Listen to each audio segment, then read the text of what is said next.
I thought I'd bring you guys in on the kitchen garden meeting that we're having right now. There's a rewilding meeting happening right behind me.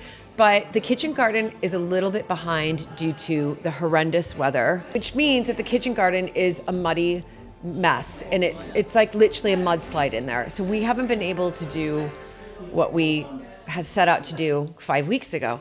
Mm-hmm. But it is the beginning of February, and I've got Mike and Mark in the kitchen garden now. I'm just about to join them because we're putting up the doors to the polytunnel. We're still going to wait to put the sheet around it due to the weather, and it needs to be dry because there's sticky bits that go around the metal poles.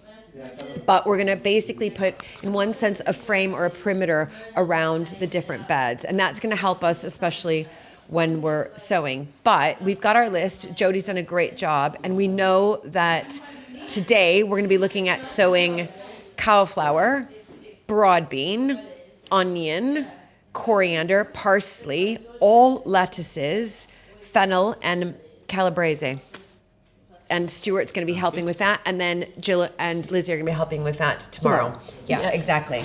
I'm going to be popping into the kitchen garden and helping with that. The one thing that we want to do, which it's going to be coming up, is building a hotbed. And a hotbed is something new to me. Is that new to you guys as well, the hotbed? Totally new to me. Yes. Yeah, so Jody's just told us, filled us in, she's about a hotbed and how you can basically direct sew into the hotbed. Mark and I are going to build it. It's going to be about as big as this bench area that we're sitting in right now. And we'll be able, and it's mostly just manure, looks like a lot of manure, and then with compost on top, and you get it to the right temperature, and you can direct sow, and you can then harvest from there as well. And so we'll be building that, Mark and I, so stay tuned for that. But we're gonna sow in there carrots, Asian greens, beetroot, radish, onion, peas, and fine speckled oak lettuce. Wonderful. Which will be great. Anyway, that's an update on the kitchen garden. We're gonna head out into the... It's not raining, oh my God. head out to the not rainy day, which is a miracle.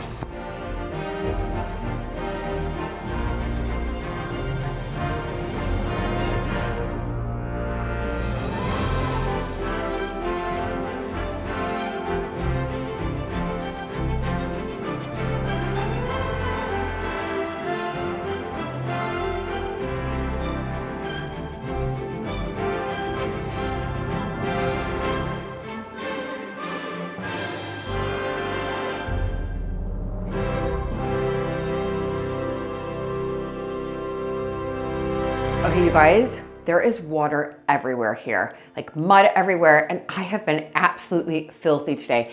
And this is real life in the kitchen garden. But before I go back, I have to show you guys this because this is genuinely what keeps me feeling human on days like this. This is my Wild deodorant, and this case is their limited edition. I've talked about Wild before many times on the channel. I love it. I love this Midnight Bloom case. It's so beautiful, and I love that even when I'm covered in dirt and mud and sludge, I still have something that feels a little bit elegant and, of course, intentional. And the scent I'm wearing right now is the Black Rose and Velvet. It is amazing, you guys. It's rich. It's like got a little bit of floral in it. It's rather sophisticated, if I'm honest, but it's still fresh and it doesn't like overpower. It just works so well. So Wild is aluminum free, powered by plants. Hooray. Thank you. I love it, especially kitchen garden working. It's vegan, it's cruelty free, and it actually gives me 24-hour freshness. So even on like chaotic garden days like this, miracle here. So, and let me show you how simple it is to open. The aluminum case is reusable, so you just pop in a refill. It takes seconds. Each refill helps cut down on single-use plastic, and Wild has already saved over 612 tons from landfill. And I love that it's sustainable, but it still performs like amazing. So you can switch scents anytime. This is the Midnight Bloom, as I said. It's a limited edition, which makes it feel extra special. And if you'd like to try it, I urge you to do so. Do use my code Mapperton2026 to get 20% off, but it is only available for a very, very limited time. So click the link in the description or scan the QR code. on the screen here and use Mapperton 2026 for 20% off. Honestly, if it survives this kitchen garden chaos, which it does, it can survive anything. All right, right, I gotta go back out there. It's always fun when there's a digger. Thanks, Mike. When there's a digger behind me, that means things are happening. So we're just gonna come over here. We've dug a trench here because all of this back here is going to be my cutting flower garden, which is beyond exciting. Obviously, there's stuff I need to do here and get rid of some Christmas trees. We're gonna be replanting them, don't worry. And then we've dug here because we're not doing raised beds, but what we want to do is create a perimeter around the bed. So when people come in and visit, because the kitchen garden will be open to the public, they'll kind of know where to stay off, if that makes sense. And then I'm a bit worried about my brassicas in here. And there's like this, like, I think Jody calls it like hooch grass or something like that. And it's coming through. Like my brassicas, yeah. Let's just hope when the sun comes out that they're gonna go nuts. Now, Mike is on the digger. This is amazing. You can see they've used spray painted here. This is again going to be another bed, not a raised bed, but we want to again create a perimeter around the raised beds. This is amazing. Oh my God. Thank God this is happening. I really wish I knew how to use a digger too. And the rain has stopped. So this is gonna have an entire perimeter. That will have a perimeter. But what happened, which is quite annoying, that's the only word to describe it, is just super annoying. Look, this is so great. I don't know if you can see this through the camera, but if you literally stand here, you can see that the hoops where the polytunnel sheet will go over have actually, the top hoops have shifted to the left. And that's from all of the high winds that we've had here literally over the past 5 weeks. So annoyingly, we have to go back, take off in one sense, the bars that go across there, not hang the top hoops, but realign them and then put the bar back on top. I mean, I'm super annoyed about that because that took a long time. You probably saw that from the video when we were putting it up. It looks fast because it was a time lapse. That wasn't fast. That was a time lapse. That was hours of work. And then what we're doing over here, you can see-ish, kind of. So we need to get it done before the sheet comes on. We've got 1.2 meter beds on either side. We've set that up, and then here is where the doors will be. The door on one side, there'll be a door on the other side, and then a 60 centimeter path that we'll be able to obviously walk through and then deal with what are in the beds here. So it's getting there, but it is a muddy mess, and I am not kidding you when I tell you, it has literally been raining since Christmas. That's 5 weeks. Ever since 2026 started, it's been raining. But my hope is, I'm just gonna tell everybody this. So there's been bad weather and just like bad luck, right? We're shedding, if anybody, by the way, is into the kind of Chinese astrology like me, I'm gonna talk about it for 1 second. So obviously this year, well, 2025, from the Lunar New Year, Chinese New Year, was the year of the snake. It was like shedding old skin and kind of like a restart, a refresh, but getting rid of the old skin and all of that. And now, February 17th, 2026 is not only the Lunar New Year, and it's the year of the horse, and it's actually the element that's in it is the fire horse. So it's the year of the fire horse, and it starts on my birthday, February 17th. So I'm really excited for the year of the horse because there hasn't been a year of the horse in 60 years. And the year of the horse is like reaching those goals, like motivation, inspiration, just going for it, like, you know, those dreams that you've had, you know, making sure that you're, you know, going to those milestones to reach that dream or that goal. And yeah, it is a year, it's like a go for it year. So I feel that once February 17th hits, everything's gonna work out here.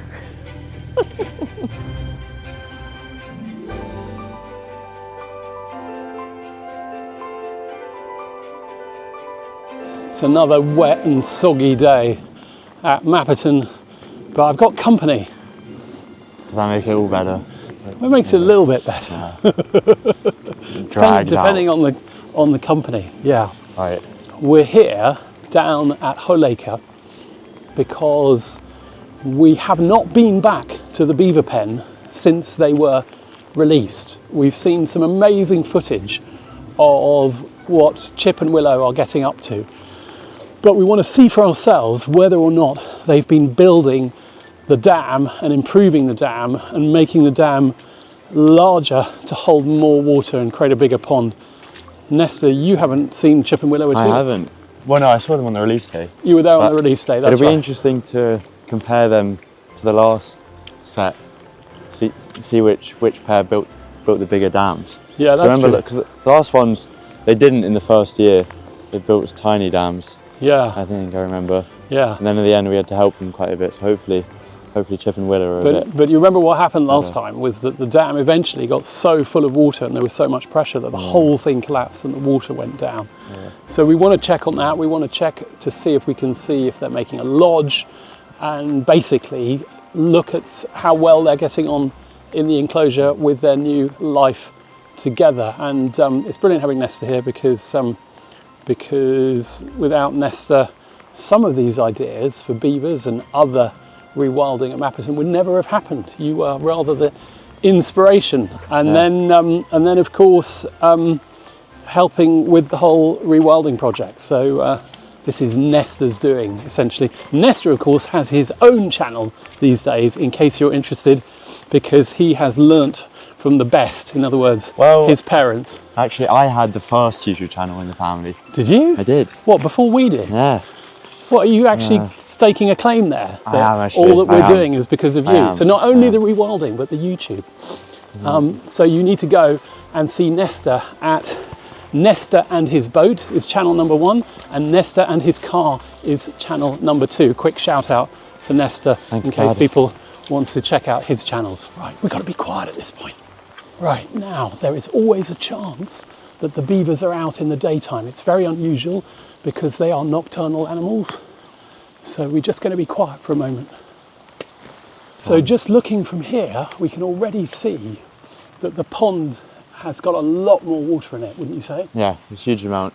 And I was just saying before, you can see where the deeper water is, which is their sort of channels. So they'll swim along, and then where there are branches and things, they'll remove it out of the way to make it deeper. So they've got a sort of highway system in their pond. Right, watch out for down here because it's very slippery. There's already something really interesting to point out here. So these trees, these beech trees, have been what's called ring barked at the bottom. You can see that our previous beavers have actually eaten away the bark. And when you eat away the bark from the bottom of the tree all the way around like this, it kills the tree. And of course that's exactly what's happened to these other trees up here, which have fallen over. And this is a completely natural process, obviously. And this is one of the ways that beavers bring woody debris and indeed food down, because the tree dies. Well, this whole tree's come down over there. And there's another tree over there. It's gone all the way. We've got another tree over there that they ate through. So already our previous beavers have created this extraordinary opening in the forest, which would not have been here without all of the beaver activity. Let's go down and see the dam. So over on this side we've got 2 lodges, and then we've got a 3rd lodge behind, which was the one we originally built. And we're going to look and see if we can find any evidence that they're using them. So it is rather unfortunate and perhaps not very good timing for the beavers.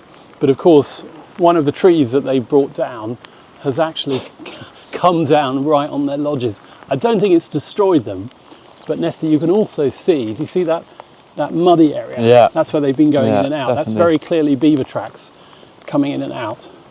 And this is also giving them a bit more food. So, one thing I did learn about beavers is they're actually not very smart. A lot of people think they are because they build dams and things, but I think this is a good example. not a lot of beaver intelligence going on. No. No.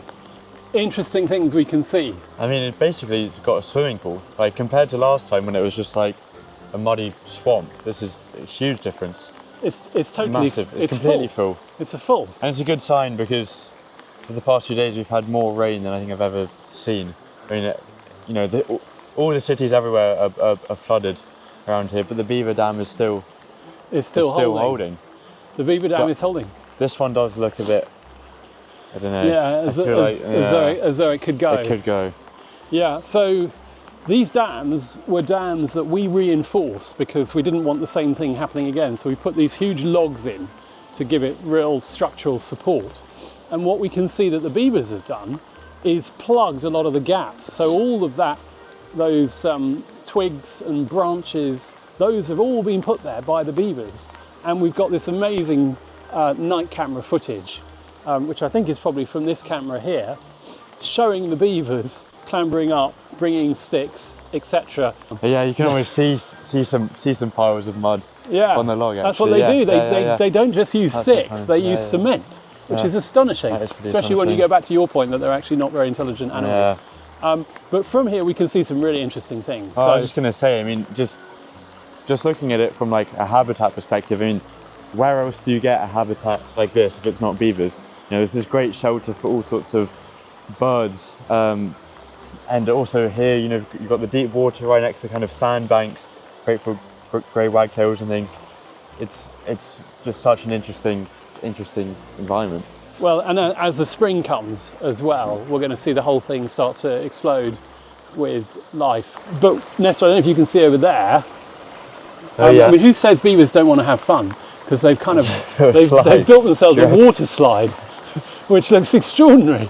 And of course that is located close to where the old lodge was. Yeah. So it may be that they're starting to reuse the old lodge. And there's something going on there, isn't there? I haven't seen that before. Yeah, so just under that fern, there looks like some sort of entrance. Although you can't really see much of a path in the same way that they've definitely been using that one. That's true. That might be a sort of optical illusion. I hope their lodges are okay and that the branches haven't totally destroyed them. You can see we've still got some apples out there waiting for them, so we're still giving them little bits of supplementary feeding to make them feel really at home. But we've caught some wonderful footage on the night vision cameras, and it also seems to suggest that Chip and Willow are really getting on. You know, they seem to be cooperating, they're play fighting together, they're building together. And that was one of the big risks because they didn't know each other. And it does happen that beavers, for whatever reason, don't take a liking to each other. They can fight and they can eventually push one out of the enclosure. But so far, so good. The relationship is doing well. It's doing rather better than I am with all this water going down my back. I think we might make a move. But mission success. But it is a double thumbs up for part 2 of the Mapperton Beaver project here at Holeacre Wood.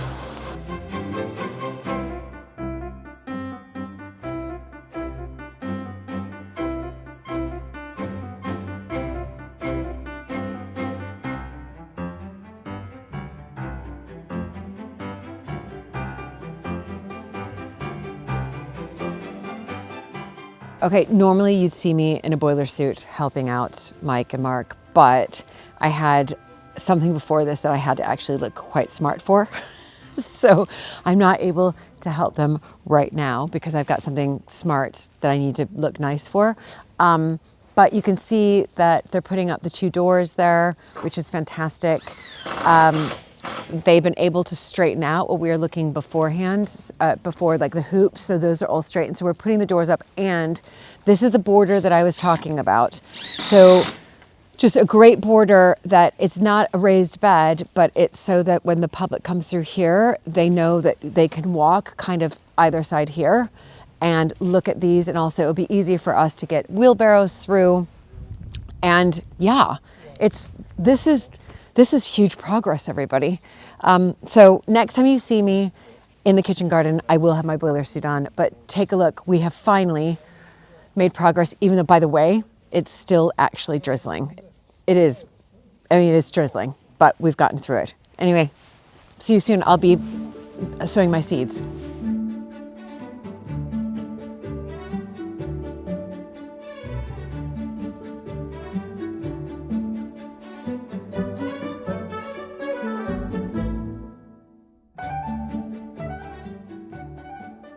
Hi Claire, how are you feeling? Bit nervous today, Luke. Bit nervous? Bit nervous. Why are you feeling nervous? We've got the second part of our TB test where the vet comes back to read the, or take a look at the size of the lumps on the cattle. Right, so the cattle all have to be brought into the yard behind us, is Yeah, that right? Is that yeah. the first job? That's the first job. Because I've noticed that we've got some Mapperton we've got some team reinforcements. members here to help out. Hi team. and we need people because... Well, they're in the field at the moment. Right. They came in on Monday for the first part of the TB test, so I doubt they'll be quite as keen to come back in today. Right, So they probably know what's happening. They know what's going on. Yeah. Okay, so Yeah. more people equals more ability to move cows. Yeah, hopefully Yeah. they will disperse less and we'll be able to Yeah. get through the gate. Now, you and I have famously been on television recently, unsuccessfully trying to move cows. So No, perhaps we failed miserably, didn't today we? is the day we redeem ourselves. Yeah, but today Mike's already put a bale of hay in the yard for us. Hey, food. They'll hopefully know. Yeah. They know that there's some cake in there already because they saw me put it in there this morning. Cake. Yeah, so cow pellets. Cow so pellets, fingers crossed right. they will Yeah. Okay. play ball. All right. Let's go find out. I am walking through the yard, which is extremely muddy, and we are all heading off to find the cattle. We can hear them in the distance, and it's pretty muddy, everybody. Watch out for your feet. So, Robert, if you could go up between that bramble and that willow with heather, what we're going to do, we're getting them back into this corner. So you need to make sure that they don't turn round and run back up the hedge. That would be me. Esther or Luke? Luke, do you want to Yeah, pop I'll over go that there? way. Here they come. Here they come. And they're going to head down. They're going to head down into the crush, we hope. Hooray!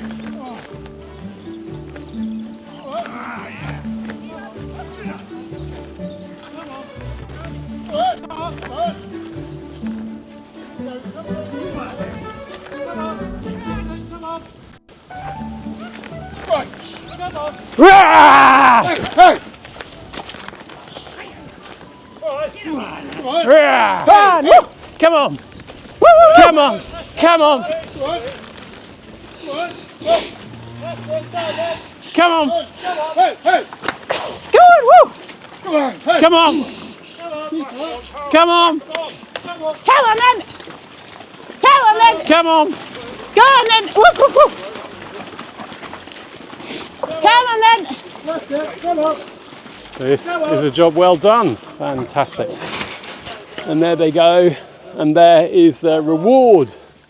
Wonderful hay, which ought to cheer up any cow on a day like today. Claire, how are you feeling? Relieved. My heart's going.